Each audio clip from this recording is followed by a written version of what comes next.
Welcome back everyone. स्वागत करता हूं मैं आपके अपने चैनल में केमिस्ट्री अड्डा में। और आज हम इस वीडियो में बात करने वाले हैं what are the fuel cells and what are the advantages and disadvantages of the fuel cell. इस पूरी वीडियो को आप लोग लास्ट तक देखिए, बिना स्किप किए। आप लोगों को फ्यूल सेल में पूरी तरह से एक्सप्लेन करने वाला हूं और लास्ट में बताऊंगा आप लोगों को what are the advantages and disadvantages of the fuel cell.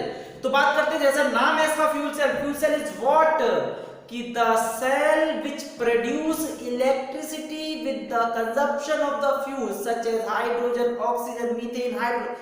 So many fuels are used to consume and produce electricity. Such cells are called fuel cells. तो आप समझ गए होंगे, नाम जैसा है फ्यूल सेल।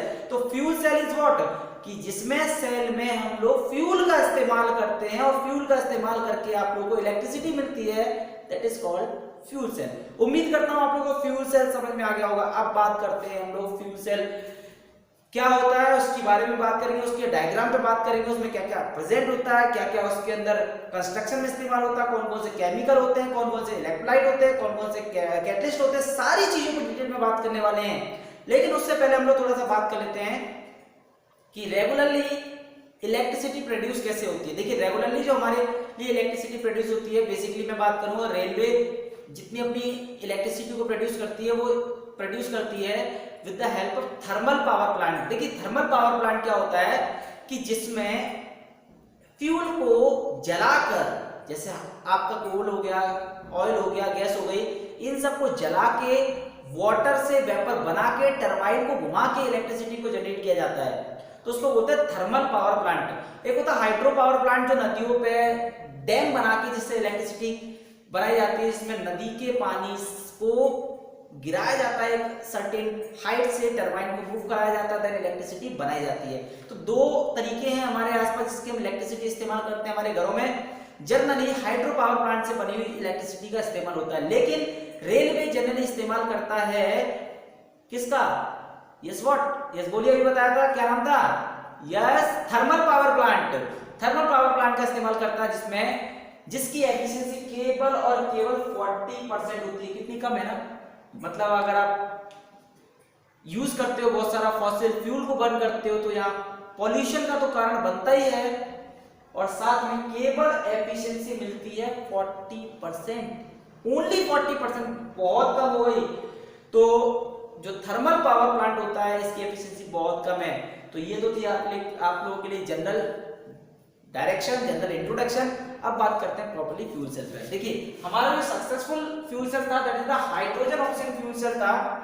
इस सेल के बारे में पूरी स्टडी हमारी पूरी डिटेल हम लोग इसके बारे में बताएंगे कि जो hydrogen oxygen fuel cell is made up of the anode and cathode are made up from the porous carbon atom and they all are integrated with the suitable catalyst. यहाँ पे जो इलेक्ट्रोड्स लगे होते हैं, ये इलेक्ट्रोड्स होते हैं इसके कैथोड और एनोड, ये बने होते हैं पोरस कार्बन के, और उनके साथ सूटेबल कैटलिस्ट को इंटीग्रेटेड किया जाता है, साथ में लगाया जाता है। और यहाँ पर बीच में आपके पास एक्वस कंसंट्रेटेड एल्कली प्रेजेंट होते हैं, मतलब NaOH और KOH प्रेजेंट होते हैं। तो देखिए, तो यहाँ पे इलेक्ट्रोलाइट हो गए, ऐसे काम करते हैं इलेक्ट्रोलाइट।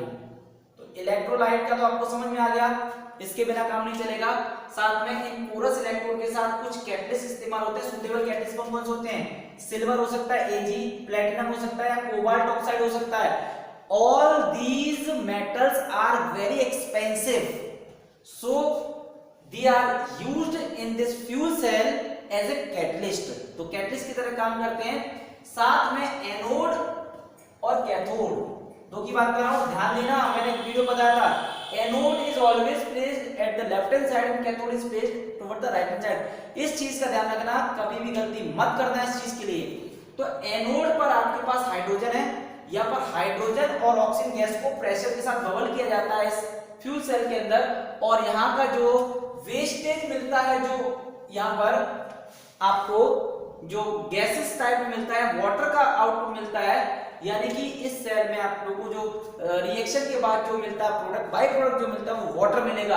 और कमाल की बात यह है कि यहाँ पर कोई भी पॉल्यूशन का कारण नहीं होता है, केवल वाटर बनता है एज ए बाय प्रोडक्ट, जो कि कंडेंस करके ड्रिंकिंग वाटर के काम में आ जाता है, जो एस्ट्रोनॉट अपोलो स्पेस प्रोग्राम में यूज करते हैं। वहां पर इसी को हम वाटर को पीने के पानी में एस्ट्रोनॉट्स के थ्रू इस्तेमाल किया जाता है। कितना अच्छा है ना कि बैटरी से आपको करंट भी मिल रहा है, हाइड्रोजन और ऑक्सीजन को यूज किया हमने एज ए फ्यूल, साथ में वाटर का प्रोडक्शन किया और वो वाटर भी पीने के काम में लिया एस्ट्रोनॉट्स ने। काफी इंपॉर्टेंट है, काफी अच्छा सेल है। चलिए, तो जब हम इसमें हाइड्रोजन फ्यूल को बबल करते हैं एक सर्टेन प्रेशर पर, तो यहाँ एनोड और कैथोड और साथ में इलेक्ट्रोलाइट के इस्तेमाल से यहाँ पर एनोड और कैथोड पर ये रिएक्शंस होते हैं। You have to learn these reactions on the cathode and anode, these are the important, sometimes always asked in the board examination, so you have to learn all these reactions. So please learn all the reactions at the anode and cathode. Oxidation and reduction occurs at their anode and cathode respectively, and this is the complete cell of the anode and cathode. तो देखिए यहाँ पर final cell के हमारे पास H2 और O2 act as a reactant जो कि fuel की तरह काम करते हैं। फाइनल जो हमारे पास प्रोडक्ट मिलता है वो केवल और केवल वाटर मिलता है। साथ में हमारे पास क्या है इस सेल की सबसे बड़ी खासियत, मैं बात करने वाला हूं एफिशिएंसी की। सबसे ज्यादा खासियत है इस सेल की हाइड्रोजन ऑक्सीजन फ्यूल सेल का जो एफिशिएंसी होती है 60 to 70% होती है, यानी कि लगभग इससे डबल होती है थर्मल पावर प्लांट से, यानी कम फ्यूल में आपको ज्यादा इलेक्ट्रिसिटी प्रोड्यूस हो जाती है। This cell has been used in Apollo space programme. ये क्वेश्चन ये मैंने काफी इंपॉर्टेंट ऐड किया हुआ है, ये पूछा जाता है, बोर्ड में पूछा गया है कि हाइड्रोजन ऑक्सीजन फ्यूल सेल का इस्तेमाल कहां किया गया था, अपोलो स्पेस प्रोग्राम में किया गया है। और इस सेल का जो आउटपुट होता है वो 0.9 वोल्ट होता है। एमसीक्यू के लिए ध्यान रखना, छोटी-छोटी चीजें बहुत इंपॉर्टेंट होती हैं।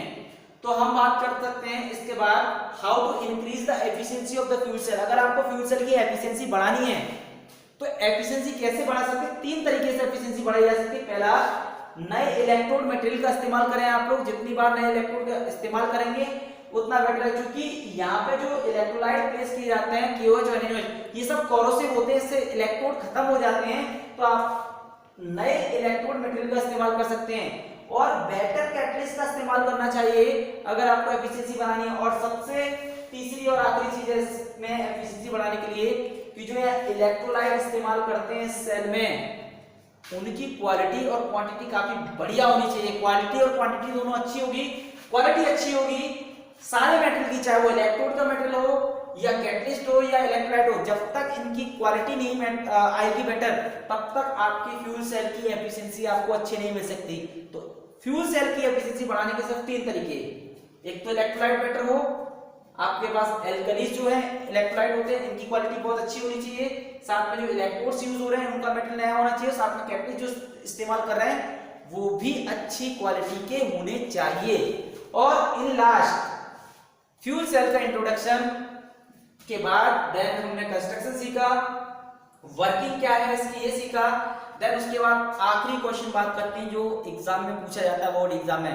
मैं हर एक वो क्वेश्चन कवर करता हूं जो कि बोर्ड में पूछा जा रहा है। तो मैं बात करता हूं लास्ट टॉपिक की इस वीडियो पे, what are the advantages of the fuel cell and what are the disadvantages of the fuel cell. देखिए एडवांटेज की बात करें, fuel cell do not cause any pollution. देखिए वाटर प्रोडक्शन करता है क्योंकि पीने के काम में आ रहा है, तो देयर इज नो पॉल्यूशन। कितनी बढ़िया बात है।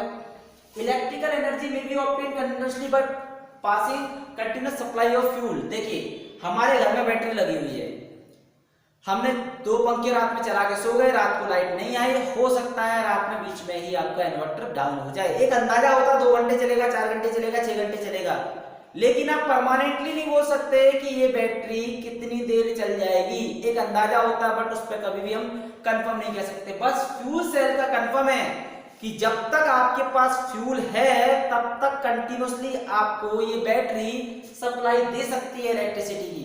तो है ना इसका एडवांटेज। तीसरा एडवांटेज क्या है इसका कि in comparison to the conventional battery less weight of fuel is required in the fuel cell to produce given quantity of electricity. आप देख सकते हैं इसकी एफिशिएंसी 60 to 70%। और यहाँ जनरली जो सेल्स होती हैं इलेक्ट्रोकेमिकल सेल होते हैं उनके कंपैरिजन में इसकी एफिशिएंसी ज्यादा है, इसलिए इसमें और बहुत कम हाइड्रोजन ऑक्सीजन जैसे फ्यूल जो भी फ्यूल होते हैं वो कम क्वांटिटी में इस्तेमाल होते हैं, तो काफी अच्छी एफिशिएंसी होती है। अगली बात करता हूं डिसएडवांटेज की, आखिरी टॉपिक है इसका तो इसमें डिसएडवांटेज क्या है कि अगर इतना अच्छा सेल है तो हमारे पर डे लाइफ में, हमारे घरों में क्यों नहीं यूज हो रहा है?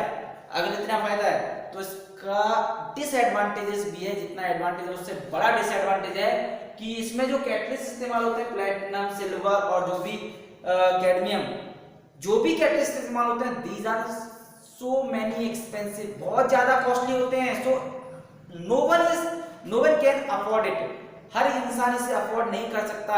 पता चला घर में हमने अगर पूरी जिंदगी कमाई करके बचा के पैसे को अगर ये बैटरी लगा ली जिसमें सिल्वर, प्लेटिनम, इलेक्ट्रोड लगे हुए हैं, तो चोर आएगा इसको ले जाएगा, हम तो रह जाएंगे भाई। और साथ में रियल बोलूं तो ये अफोर्डेबल नहीं है हर एक इंसान के लिए, ठीक है। अब आगे बात करते हैं, there is problem in the handling of the gases fuel.